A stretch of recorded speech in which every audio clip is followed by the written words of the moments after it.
இன்னைக்கான பைசன் படத்தோட ரிவ்யூ அப்பா எழுதின ஸ்டேட்டஸ்ல இருந்து அங்கங்கே ரிவ்யூஸ் விட்டுக்கிட்டேன். படம் பார்க்க கடையெல்லாம் மூடிட்டு நைட் ஷோ தான் போனோம். ஸோ ஆஷரோட நாங்கள் பார்க்குற முதல் படம். எனக்கு பர்சனலாக ஊர் சார்ந்த படங்கள்லாம் ரொம்ப பிடிக்கும். அதுவும் மாரி செல்வராஜ் அவர்கள் படம்னா கூடுதல் பிடிக்கும். ஏன்னா அது எங்கள் ஊரில் நடக்கிற விஷயங்கள், நாங்கள் பேசுகிற வார்த்தை, இந்த ஊரோட வாழ்வியெல்லாம் ரொம்ப தத்ரூபமாக இருக்குமா. நிறைய படங்களில் திருநெல்வேலிக்குன்னு ஒரு பாஷை காட்டியிருப்பாங்க. எனக்கு அது பெருசாக கனெக்ட் ஆகாது. பட் இந்த படங்களில் அந்த பேசுறது கேட்கவே நல்லாயிருக்கும். எங்கள் தாத்தாலாம் என்னைய தாயி அப்படின்னு தான் கூடுவாங்க. இப்போ அதெல்லாம் நான் கேட்குறதே இல்லை. ஸோ அந்த எக்ஸைட்மெண்ட்டோட தான் படத்துக்கு போனேன்.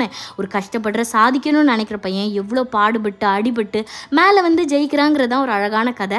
ஊரில் நடந்த நிறைய சம்பவங்களை எந்த பக்கமும் சாயாமல் ரொம்ப பரபரப்பு ஆக்ரோஷமாக காட்டியிருந்தாங்க. நிறைய சண்டை காட்சிகள், ஒரு நீளமான படமாக தான் இருந்துச்சு. பட் நல்லா இருந்துச்சு. அப்புறம் தூங்கி எந்திரிச்சு இன்றைய நாள் ரொம்ப ஜாலியான நாள். ஏன்னா லியான்றவங்களோட வருகை 20 நிமிஷம் முன்னாடியே வருக என வரவேற்க முத்த குடும்பம் கீழே இறங்கி போய் பூச்செண்டோட நின்னாச்சு. வந்த உடனே மூஞ்ச பார்க்குறேன், ஒரு அழகான ஒளிவட்டம். அதன் காரணம் 7 நாள் நான் இல்லாமல் இருந்ததுனாலயா இல்லை இப்போ என்னை பார்த்ததுனாலயான்னு தான் தெரில.